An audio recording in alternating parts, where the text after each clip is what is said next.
Isso. São os 6 e pouco de aposentadoria, mais os 20 que a minha mulher recebia, que passou para 30, mas ela não recebeu nenhum de 30 porque morreu antes. Uhum.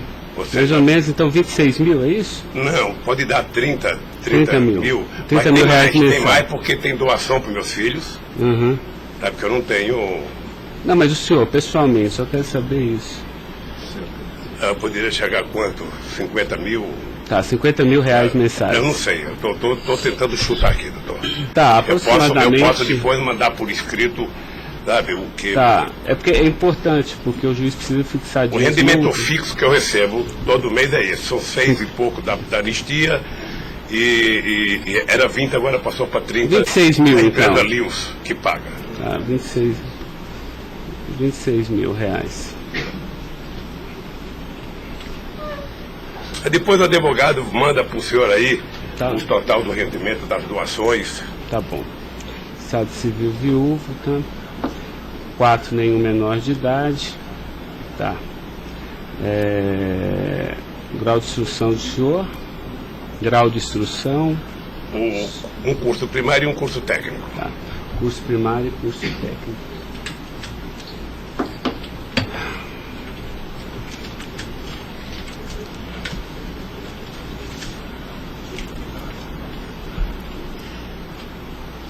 Me dê uma caneta aí, Caio, por favor.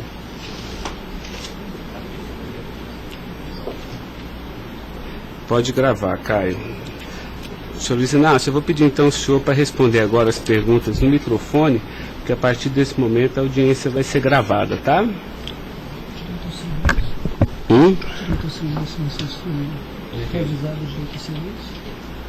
Eu vou avisar ele agora. Vou falar da acusação e vou avisar. Tá? Tá pronto, Caio? Tá. Senhor Luiz Inácio, esse momento é o momento do seu interrogatório, tá?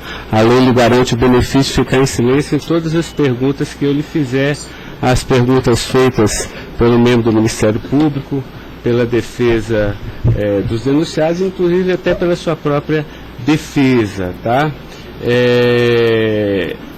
Existem 2 denúncias aqui nessa ação penal, envolvendo Delcídio do Amaral Gomes, André Santos Esteves, Edson de Siqueira Ribeiro Filho, Diogo Ferreira Rodrigues, Luiz Inácio Lula da Silva, o senhor, José Carlos Costa Bunlai e Maurício Barros Bunlai, tá? E em síntese, a denúncia fala da existência de uma organização criminosa, tá? Pelo menos do dia 1º de fevereiro de 2015 até 20 de novembro de 2015. E a denúncia narra que todos esses denunciados teriam se esforçado para evitar ou para menos modular e conseguiram retardar a celebração de um acordo de colaboração premiada entre o Ministério Público Federal e Nestor Severo, tá? Depois a denúncia narra que um crime de patrocínio infiel, tá? Cometido pelos denunciados também, e de exploração de prestígio, tá? Bom, o senhor tem conhecimento desses fatos, tá? Né? Eu lhe pergunto, esses fatos que são descritos na denúncia são verdadeiros, falsos? Eu queria que o senhor fizesse uma explanação cronológica do que aconteceu e envolvendo a sua pessoa. Os dados são falsos.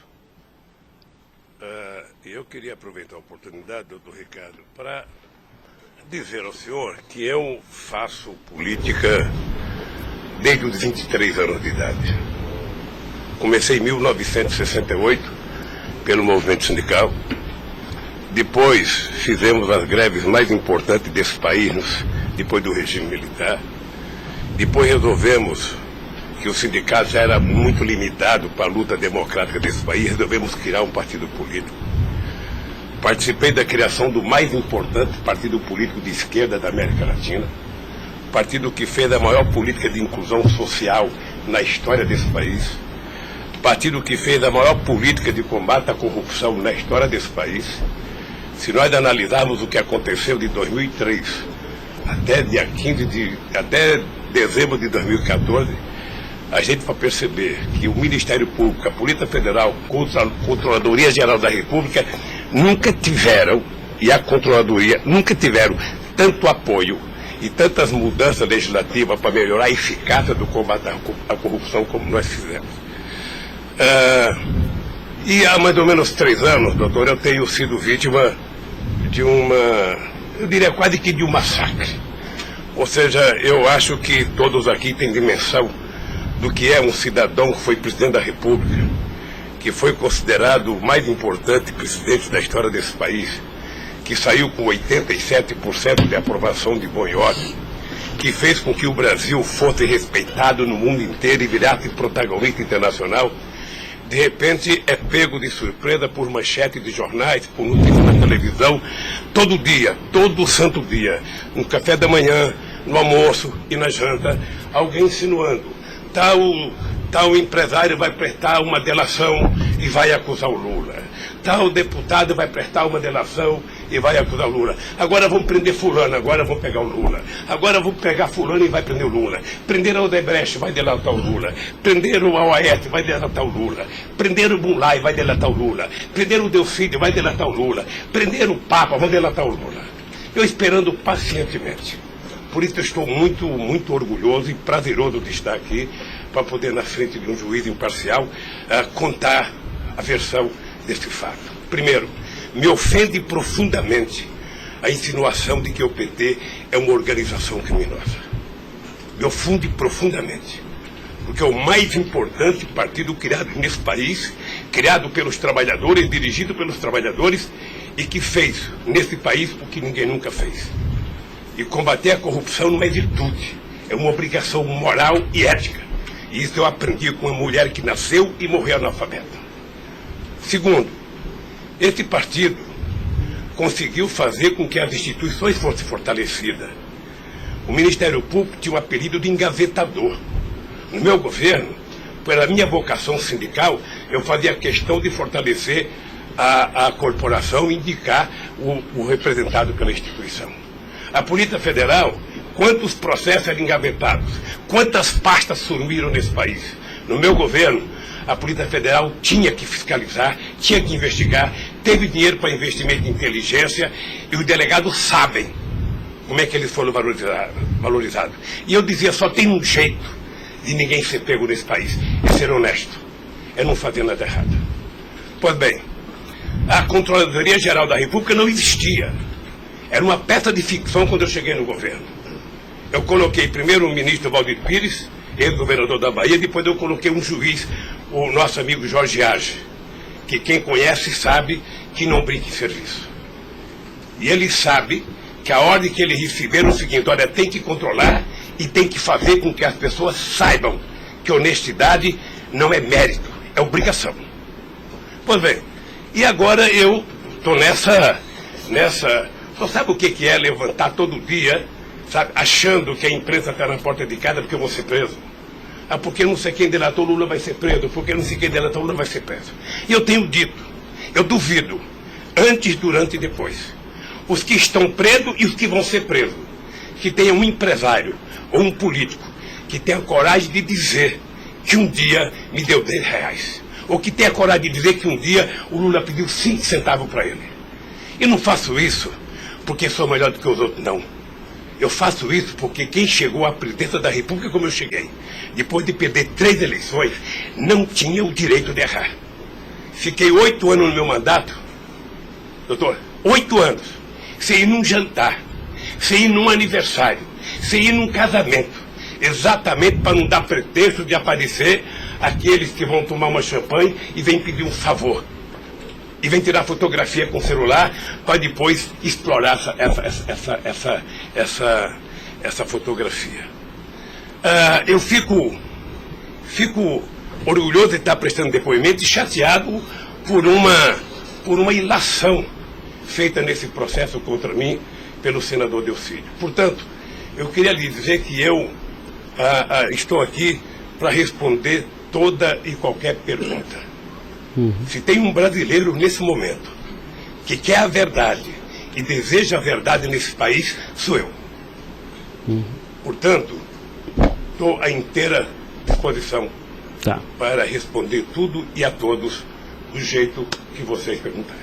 Adentrando então na peça acusatória, Sr. Luiz Inácio, A denúncia narra aqui 7 fatos. Diz aqui que no dia 8/4/2015, o senhor reuniu-se com o Delcídio Amaral no Instituto Lula, em São Paulo, e o senhor teria exortado a Delcídio a adoção de medidas para a compra do silêncio de Nestor Severo, de forma a que o Nestor, não celebrasse o acordo de colaboração premiada com o Ministério Público Federal. Vamos por fatos, que eu acho que fica mais fácil, a gente faz o encadeamento temporal aqui da denúncia. Esse fato existiu, Delcídio foi lá, pediu para o senhor, o senhor teria pedido a ele para que ele intervisse e pudesse pelo menos ocultar fatos que pudesse relacionar o senhor José Carlos Bunlai, e ele diz mais, diz até que o senhor também teria pedido a ele, porque o senhor também teria envolvimento aqui com negócios escusos na Petrobras.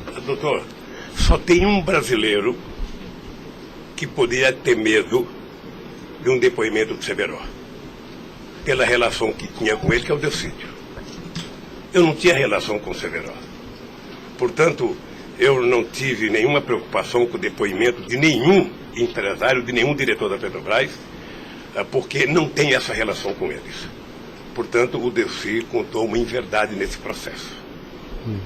Mas essa reunião existiu? Deve ter tido muitas reuniões com o Delcídio. Ele era senador da República, era líder do governo, nós conversamos muitas vezes em São Paulo e em Brasília. E com outros deputados. Lá no Instituto Lula. Várias vezes o Delcídio esteve lá. Várias vezes. Ok. Eu iria perguntar por fatos aqui, mas assim, pelo que o senhor está falando, senhor, ele teve lá, o senhor admite que conversou com ele, mas não houve essa conversa para adoção de medidas, o senhor teria pedido para ele, porque o senhor, José Carlos Bunlai é amigo do senhor. Doutor Ricardo, deixa eu dizer uma coisa. Eu não tenho nenhuma razão para ter qualquer problema com o depoimento do Severo. Mas nenhuma razão. Não o conheço, não tive convivência com ele. Portanto, o depoimento do Severo era um problema para o Delcídio e não para mim, que teve uma convivência com ele ainda no governo anterior, antes do meu governo, quando foi diretor de óleo e gás da Petrobras. Não foi comigo. Tá, não surgiu essa conversa, então. Não surgiu, não se tocou. Se o senhor falar da Lava Jato? Doutor, da Lava Jato, hoje no Brasil, a gente fala no café, no almoço, na janta e ainda depois da novela. Mas não porque só passa isso na televisão. Mas não se tocou no nome do Severo. Não tocou no nome. E muito menos no nome do Bunlai. Sabe, de que foi pedido coisa para o Bunlai? É um absurdo. É um absurdo. Eu não sei o que o Delcídio esperou fazer com isso. Certamente, depois de preso alguns dias, as pessoas começam a encontrar um jeito de sair da cadeia e resolve jogar a culpa em cima dos outros. Como é que o senhor reagiu quando ele foi preso? Eu tive uma reação que eu sei que ele não gostou, quando ele citou que o juiz da primeira corte, do Superior Tribunal, ele tinha conversado com ele. Eu disse, esse cara é um imbecil, tá? Porque mas nem na morte você citaria se você teve ou não uma conversa com a Suprema Corte sobre um processo. Foi essa reação que eu tive e ele me parece que não gostou da minha reação. Eu fiquei sabendo pela boca de alguns advogados que ele ficou muito chateado porque eu disse que ele era um imbecil. Eu não quis ofendê-lo, apenas achei que a atitude foi equivocada. Tá, eu tenho mais alguns questionamentos, mas depois eu faço na medida que os temas forem agitados aqui pelas partes, tá? O Ministério Público tem perguntas, doutor? Bom dia. Acabei não vendo a sua chegada, mas não revelo. Em nenhuma dessas reuniões o Delcídio comentou sobre o receio que ele teria sobre as delações do Severo? Não, ele não comentou, mas era sabido por todo mundo que acompanha todo esse processo da relação histórica do Delcídio com o Severo. Tem até um livro publicado por uma jornalista da revista Veja que mostra claramente a relação do Delcídio com o Severo. Era muito antiga, sabe? No governo passado, no governo anterior ao meu, porque ele chegou, acho que até a ser ministro interino de Minas e Energia. senhor acredita que a referência ao seu nome tenha sido útil para o Delcídio conseguir a delação premiada? Olha, por tudo que eu vejo todo dia na imprensa, eu acho que tem alguém instigando de falar meu nome. Eu fico sabendo de notícia, não sei se é verdade, nos blogs, nos colunistas, de que todo dia alguém vai prestar depoimento e fala o nome do Lula, cita o nome do Lula, cita o nome do Lula. Eu canso de ouvir isso todo santo dia, sabe? É bem possível que eu vi uma entrevista dele na Globo News que parecia que tinha recebido o prêmio Nobel da delação, a disfarçatez, sabe?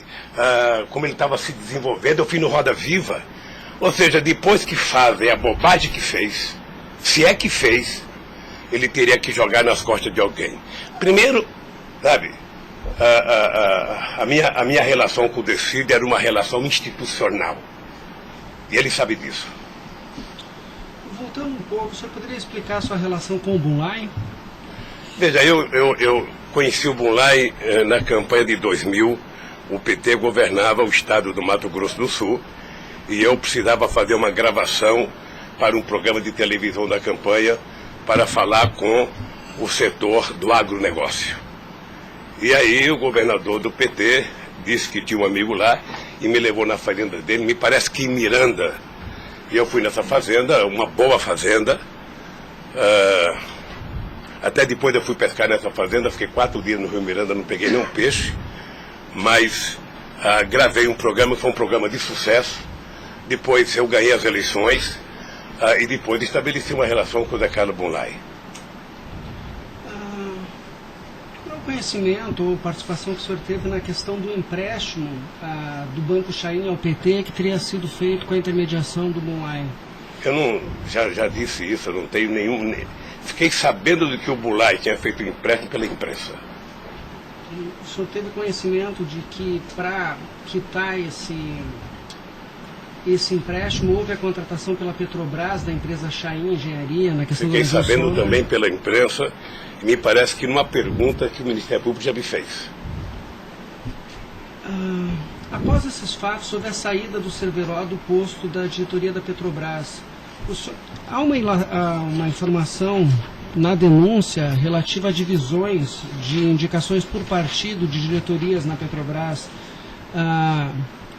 Diretoria de abastecimento seria normalmente indicada pelo PP, diretoria de serviços pelo PT, diretoria nacional pelo PMDB. O senhor tem conhecimento disso? Veja, deixa, doutor Ivan, dizer uma coisa que me parece que está virando costumeiro isso no depoimento, que é a falta de compreensão do que significa um governo de coalizão em qualquer parte do mundo. E parece que tem pessoas com dificuldade de compreender isso. Aliás, no depoimento do presidente Fernando Henrique Cardoso, ele foi muito bem ao explicar o que é um governo de coalizão. Quando você ganha uma eleição, um regime presidencialista de coalizão, você tem que montar o governo. Você precisa construir uma maioria no Congresso Nacional para você poder montar o governo. E você não monta a maioria com quem você quer. Porque se você pudesse, você pegaria só suplente que não foi eleito. Mas como o suplente não vota, você tem que fazer o acordo com quem é eleito, com quem tem mandato. E obviamente que você pode fazer um acordo programático, e nesse acordo programático você pode fazer um acordo de participação no governo. Então os partidos que compõem a base do governo participam do governo, indicam ministros, indicam cargos. Todas as pessoas indicadas são pessoas com mais de 30 anos da Petrobras.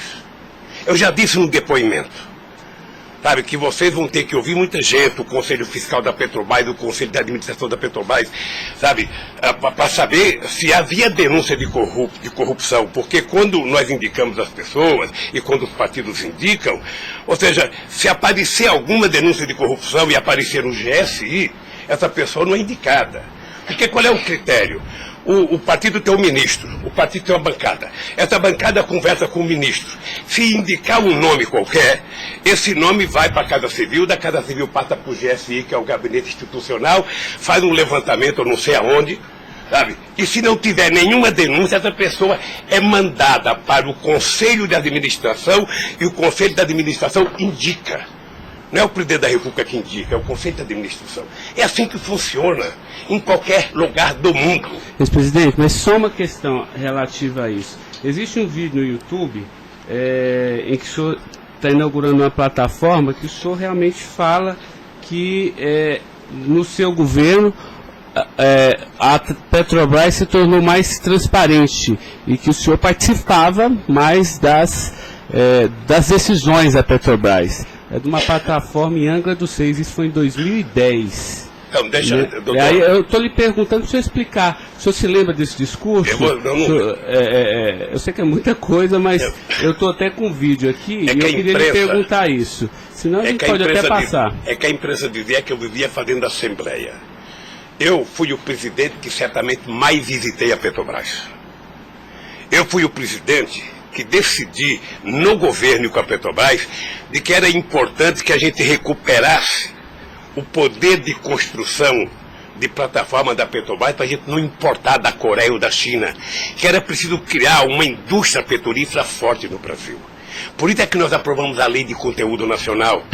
65% de tudo que fosse construído de plataforma sonda teria que ser feita no Brasil, para a gente ter uma política industrial, para a gente definir uma política de engenharia, de ciência e tecnologia, porque o Brasil é um país grande, o Brasil não pode ser um serviçal, o país não é uma republiqueta. Este país poderia produzir e atender toda a América Latina e atender toda a África que margeia o rio chamado Atlântico. Lamentavelmente. Não, mas a pergunta é o seguinte, é porque o senhor falou que realmente no seu governo o senhor participava mais das decisões. Eu não participava, deixa eu mais falar. das decisões. Se o senhor quiser, a gente pode até ter um vídeo, e eu trouxe aqui aí para o senhor explicar. E Delcy também havia falado isso, que depois do mensalão, o governo federal, a presidência da República, participava mais na Petrobras. Isso ele falou. Deixa eu lhe falar uma coisa, o papel do governo, o governo participa na Petrobras através do Conselho da Petrobras. O Conselho da Petrobras tem vários ministros, tinha ministra de Minas e Energia. Tá? Eu, durante todo o tempo da Petrobras, eu só participei de uma reunião de definição da política estratégica da Petrobras. A discussão de investimento para os próximos 20 anos. Se a gente ia recuperar a indústria naval, se a gente ia recuperar a indústria de sonda, de plataforma, se a gente ia discutir, sabe, exportar, se a gente ia fazer a lei de partilha, se a gente ia fazer com que o petróleo voltasse a ser do povo brasileiro, como nós conseguimos fazer.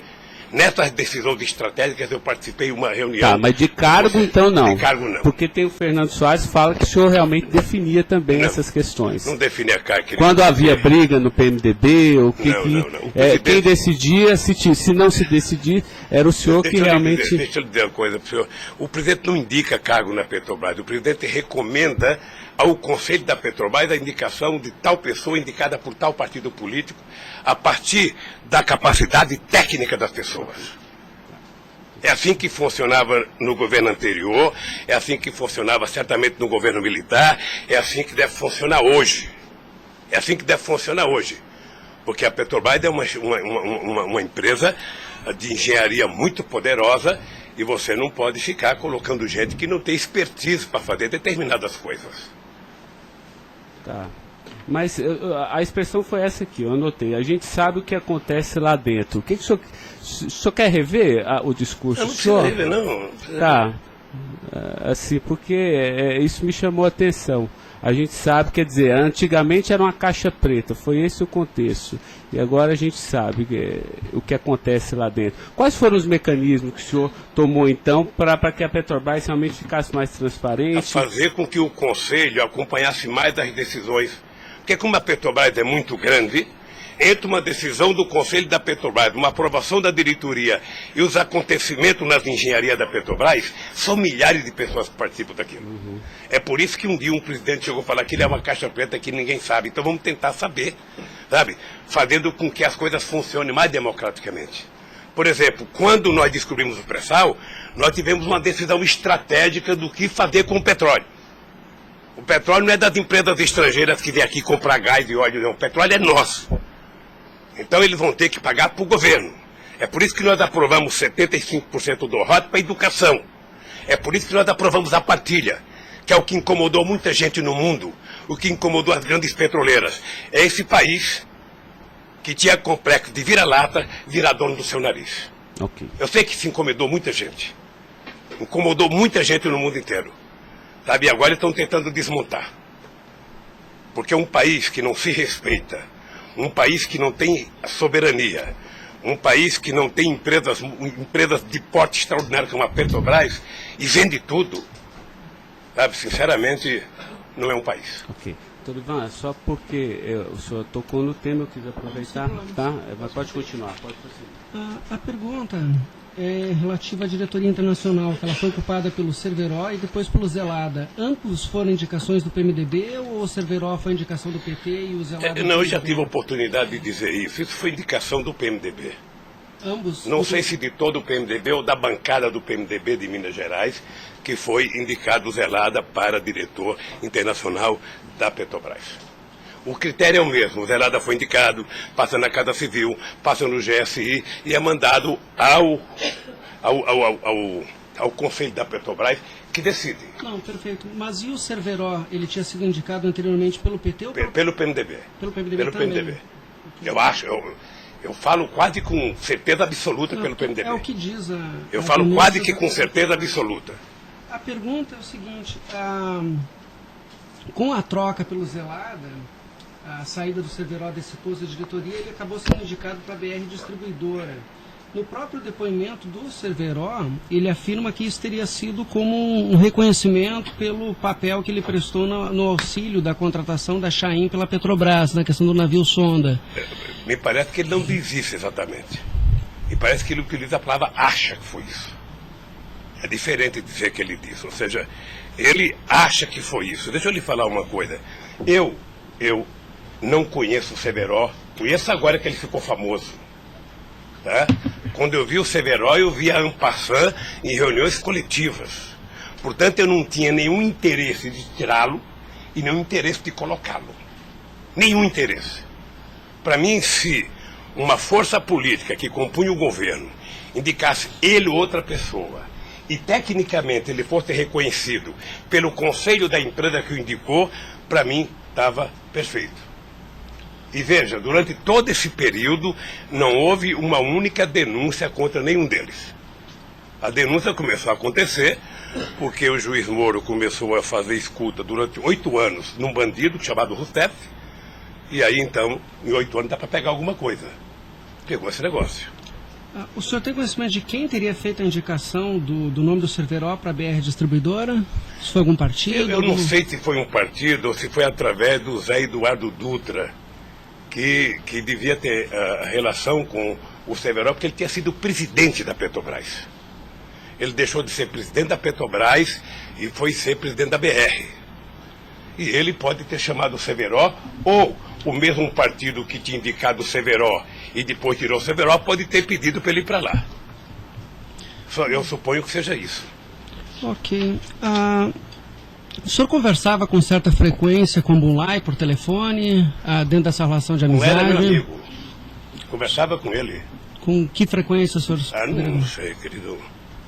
Sabe, ultimamente o Bulay andava com doença nos olhos, achando que ia ficar cego, estava passando muito tempo em Miami para se tratar, depois estava se tratando de um câncer, sabe? Eu sei que ele não andava bem nos últimos tempos, com problema de doença. Porque a denúncia cita algumas ligações de um telefone que pertenceria ao Instituto Lula. O senhor utilizava esse telefone do Instituto Lula para conversar com o Bulay também, ou normalmente só o seu celular? Mas qual é o crime do Bulay ligar para mim? Não, eu estou tentando esclarecer os fatos, presidente. Eu conversava com o Bulay, tinha um profundo respeito pelo Bulay, um profundo respeito. O Bulay sabe perfeitamente bem que a relação que ele tinha comigo não permitia que discutisse qualquer negócio, porque eu não levo para casa ninguém para discutir negócio. O negócio eu discutia no palácio.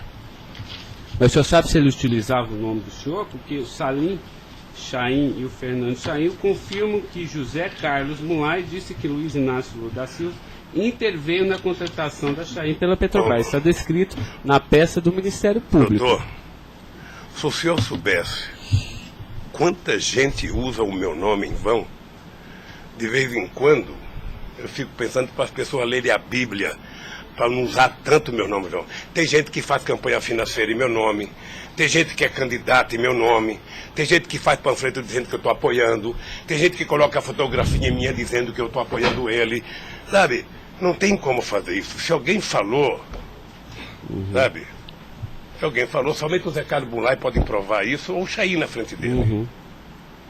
Eu duvido que o Zé Carlos Bunlai, ou algum outro empresário, ou algum outro, desses que já prestaram depoimento, diga que um dia eu chamei ele para conversar sobre tal coisa, sobre qualquer coisa.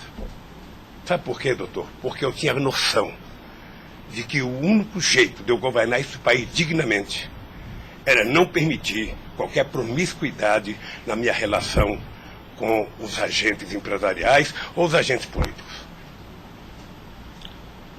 Desculpa, a afirmação seria que o senhor estaria abençoando o negócio da Chaim pela Petrobras. O senhor não... Nem abençoando, nem amaldiçoando, porque eu não sabia. Okay.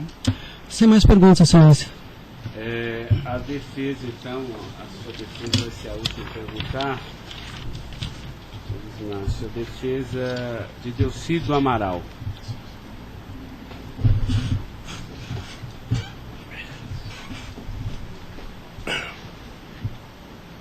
O doutor vai ter que, alguém vai ter que sair para ele perguntar, tá?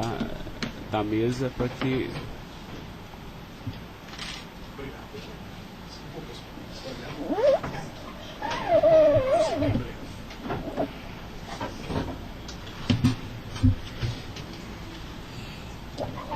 Bom dia. Bom dia. O senhor já mencionou que, de sua parte, não haveria nenhum receio na delação de Nestor Cerveró. A indagação que eu faço é se, da parte de Bunlai, seu amigo, se ele lhe confidenciou algum receio da delação do Cerveró. Nunca. Nunca. Nunca. Ele mencionou se conhecia o Cerveró. Quem, o Bunlai? O Bunlai. Não, nunca falou comigo do Cerveró. Nunca. Nunca falou comigo do Cerveró. Nem tampouco o senhor soube se ele... Quem falava comigo do Cerveró era o Delcídio. Uhum. Que era amigo do Cerveró. Amigo do filho do Cerveró. Perfeito. O senhor tem conhecimento se a delação do Nestor Cerveró foi utilizada como um dos fundamentos para a condenação do senhor Bunlai? Não tenho. Não tem conhecimento. Não tenho. Tá certo. Eram só essas as indagações. Excelência, muito obrigado. Obrigado, senhor ex-presidente. A defesa de André Esteves tem questionamentos? Não tem? A defesa de Edson Siqueira Ribeiro Filho.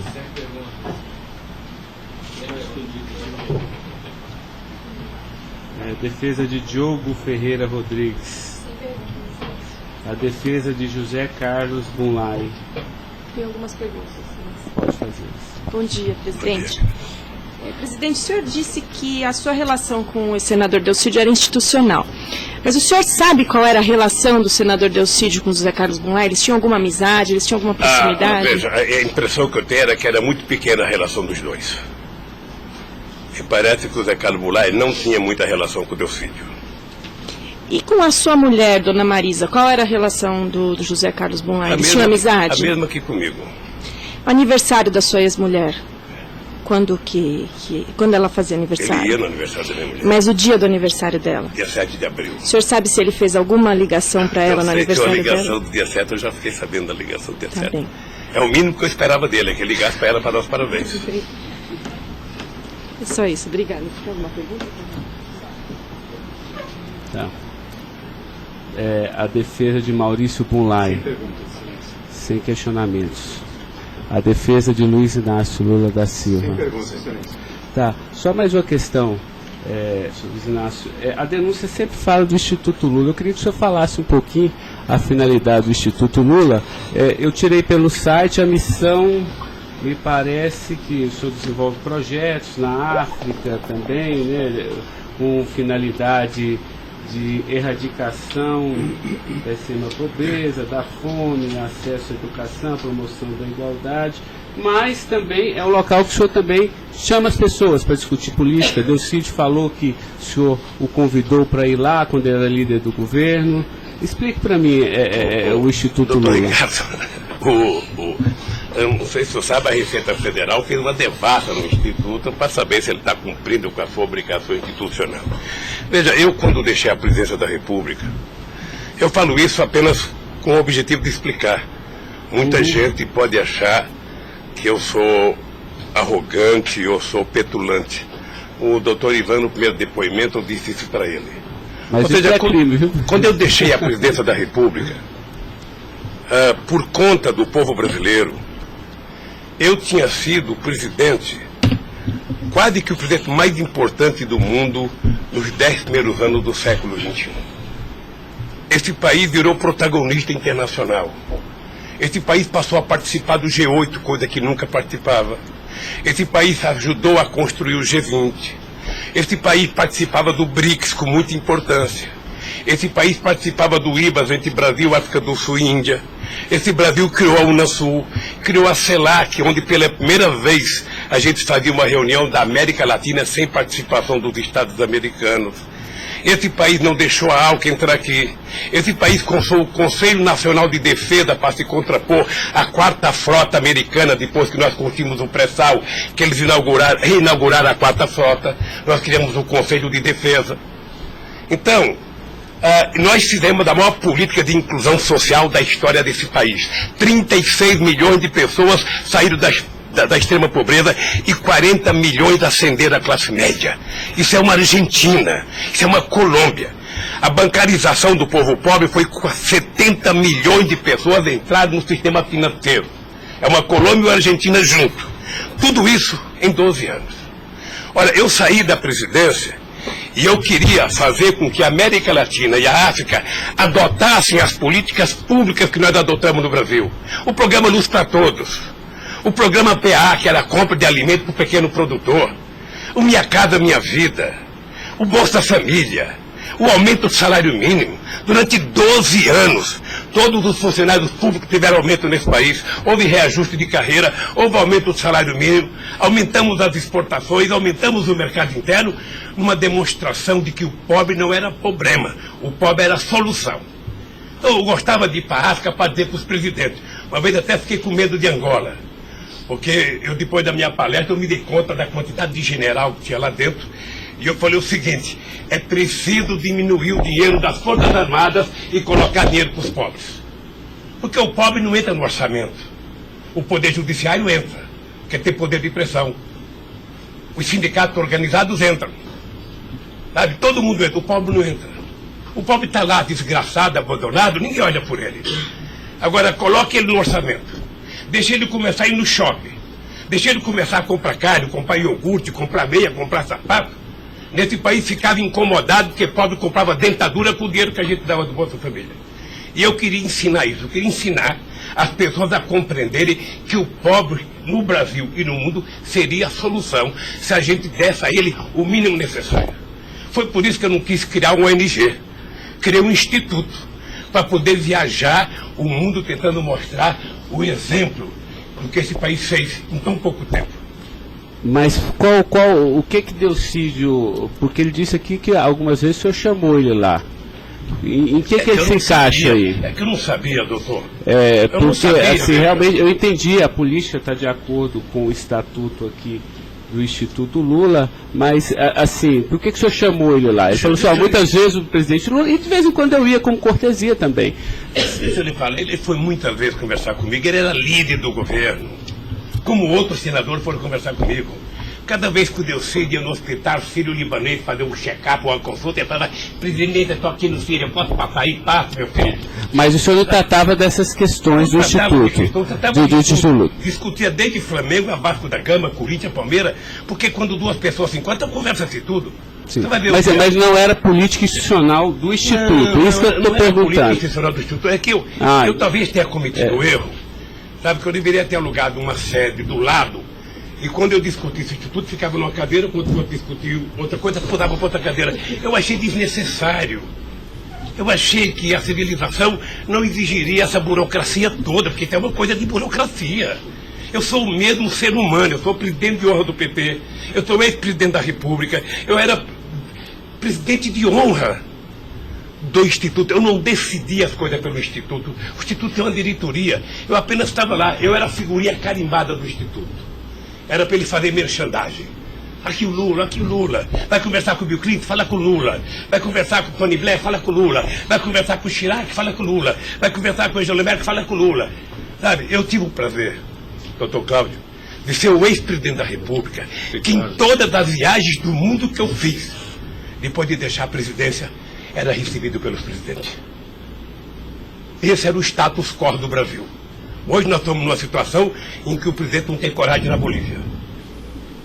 Então o país, que era um motivo de orgulho, virou um motivo da tristeza. Pela pequenez que esse país tomou dimensão nos últimos anos. Não, eu não estou emitindo nenhum juízo de valor, mas assim, o que eu quero saber é o seguinte: o senhor também chamava pessoas como o líder do Delcídio para conversar sobre outros assuntos. Chamava dirigente sindical, chamava gente do LGBT, chamava negro, chamava índio, chamava todo mundo. Isso. Ali, eu vou dizer uma coisa, sabe qual é o apelido do Instituto? Sabe? Não sei, nunca fui. Posto Ipiranga. Lamentavelmente é assim. Mas não é por causa do Instituto, é por causa do personagem. Sabe? Então todo mundo fala: tem problema em tal lugar? Posto Ipiranga. Tem problema em tal lugar? Posto Ipiranga. E sabe que eu tenho orgulho disso. Eu tenho muito orgulho de fazer 36 anos que eu deixei o movimento sindical e ainda sou amigo de todos os sindicalistas, de todas as correntes, da Força Sindical à CUT. Sou amigo de todos os partidos políticos. Então, se isso é um pecado, se isso é um erro jurídico, se isso incomoda o Ministério Público, a Polícia Federal, sei lá quem, eu vou alugar uma salinha na porta e sento lá e atendo e vou deixar em paz, porque não é possível. Não é possível, sinceramente, doutor, sinceramente. Eu quero lhe agradecer a oportunidade de vir prestar esse depoimento. Eu estou com muita coisa na garganta para falar. Eu estou cansado de ver procurador dizer que não precisa de prova, que ele tem convicção. De juiz dizer: eu não preciso de prova, eu tenho fé, vou voltar com fé. Eu quero provas, alguém tem que dizer, qual é o crime que eu cometi, aonde que eu cometi. Chamar o PT de organização criminosa, se dependesse de mim, cada deputado do PT, cada vereador do PT, cada militante, abrir um processo para quem dizer provar qual é a quadrilha. Porque eu estou cansado, doutor. 71 anos de vida, eu cansei. Cansei de ver as instituições que eu ajudei a criar desde a Constituinte, para valorizá-las, desprestigiadas por comportamento pessoal. Gente que adora, gente que não pode abrir a geladeira, que vê uma luz e já começa a dar declaração. Gente que liga o barbeador, começa a falar achando que é o microfone do rádio. Eu cansei disso. Eu sempre valorizei o Ministério Público. Eu sempre valorizei a Polícia Federal. E sempre valorizei o Poder Judiciário. Os ministros podem lhe dizer. Eu indiquei quase todos. Nunca pedi para eles um favor pessoal. E não peço. Porque a instituição tem que ser forte, não para me ajudar, para garantir a democracia desse país. Lamentavelmente, tem pessoas que não pensam assim. Eu, quando vejo um jovem procurador ir para a televisão falar 1h30 e depois dizer: não me peçam provas, eu tenho convicção, não dá, doutor. Não dá para aceitar isso como uma coisa séria nesse país que está jogando a cada vez mais a oportunidade de se transformar num país grande. Nós quase chegamos a ser a 5ª economia mundial. Quase chegamos. Por mediocridade não chegamos. Então eu lamento profundamente. Eu gostaria que meu depoimento fosse tudo numa semana só. Para mim poder desvendar os mistérios todos. E acabar com essa hipocrisia: fulano vai prestar depoimento, fulano vai delatar, fulano vai não ter das contas, fulano, e o Lula vai ser citado. Quem sabe está na hora de chamar o dono da Globo, da Record, da Bandeira, para prestar depoimento, para ver se eles me delatam. Porque o que eles dizem que vão me delatar, eu duvido que tenham coragem de me delatar, porque não tem nenhuma prova e nunca conversaram comigo sobre qualquer crime. Doutor, eu aprendi a andar de cabeça erguida. E sabe que custa muito. Para quem nasce na elite, não precisa nada. Mas para quem vem lá de baixo, sabe, não deixar ninguém colocar cangaia no seu pescoço, não é fácil. Esses dias eu sei de uma história, de um depoimento, de um processo que eu abri contra uma jornalista, até vou contar isso que ninguém sabe aqui. E eu acusei uma jornalista que falou em qualquer país democrático do mundo, ela seria presa, porque ela falou de um presidente da República. E ela foi prestar julgamento. E a advogada, acho que a nossa advogada, me chamou de doutor. Aí o juiz começou a rir. Ah, mas ele não é doutor? Ele não é doutor? Como é que você chama ele de doutor? Não, estou chamando ele de doutor porque ele tem vários diplomas de doutor honoris causa.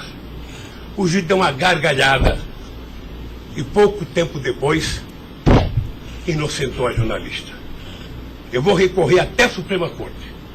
Aos 71 anos eu não sei quanto tempo de vida que eu tenho, mas eu tenho fé em Deus de ver essa jornalista ser educada. Porque, em nome da liberdade de imprensa, ninguém pode avacalhar a vida dos outros. Ninguém pode. E o que eu estou vendo nesse processo? Tem gente que acha que eu sou contra a Lava Jato. Pelo contrário, eu quero que a Lava Jato vá a fundo para ver se acaba com corrupção. O que eu sou contra é tentar criminalizar a pessoa pela imprensa e não pelos autos do processo. O que eu sou contra é execrar, é condenar. Eu conheço pessoas que tivessem liberdade seriam mortos na rua. Tal é. Sabe quantas horas eu tenho de notícias negativas contra mim no Jornal Nacional em 8 meses, 16 horas? Nenhum político do mundo aguentaria isso. E eu vou matá-los de raiva, porque toda pesquisa vai aparecer na frente. Para eles saberem que nem sempre eles podem brincar com as pessoas. Sabe? Então o juiz, o promotor, o delegado, não tem que ficar fazendo, sabe, pirotecnia com as pessoas. A primeira apura, investigue e condene. Quando condenar, bote na cadeia. E acabou. Sabe, não é tirando fotografia de criança, mostrando casa, mostrando não sei das quantas, inventando mentiras, inventando ilações. Então, eu quero lhe dizer que o senhor está diante de um homem que está disposto a prestar tantos quanto depoimentos for necessário. E quero que todo mundo saiba, se tem um brasileiro que quer a verdade nesse país, sou eu. E não me venham com mentiras ou com ilações. Porque um cidadão que nasce no Nordeste e não morre de fome até os 5 anos de idade, não tem medo de cara feia. Eu quero defender a minha honra, que é o valor mais importante que eu tenho. Então eu quero lhe agradecer esse depoimento e a liberdade de poder dizer essas coisas que eu até agora não tinha falado, mas eu cansei, eu vou falar. Doutor Luiz Inácio, o momento é do senhor, tá? A sua defesa, o senhor tem todo o direito de falar. Só mais uma questão para a gente encerrar, acho que ninguém tem mais questionamentos. O presidente do Instituto Lula, na época, em 2015, era o doutor Paulo Camoto. Ele não participava de nenhuma reunião, assim, com o senhor, às vezes, ou participava, ou era bem informal, como o senhor disse? Eu sou um pouco relaxado, sabe? Porque Delcídio disse aqui que as reuniões eram somente ele e o senhor, que as coisas era só... Não ficava ninguém na sala. É isso? O senhor confirma isso? Eu pelo Delcídio, eu não vou levar muito a sério o que ele disse. Tá? Mas deixa eu falar, eu aqui, quando eu era presidente da República, eu brigava com a minha assessoria que achava que eu tinha que ter uma liturgia. A liturgia é importante, presidente. Você não pode andar no corredor abraçando as pessoas. A porta não pode ficar aberta, sabe? Então, no Instituto, sabe, tem hora que a conversa é pessoal, tem hora que entra 10 pessoas, 5 pessoas, 6 pessoas, 4 pessoas. Mas de total transparência, é isso que o senhor quer falar? Quando uma conversa sigilosa, eu faço uma conversa sigilosa, sabe? Ok. Tá bom. Agradeço a presença do senhor para esclarecer os fatos, tá? Ninguém tem mais questionamentos, então está encerrado a audiência. Na fase do 400...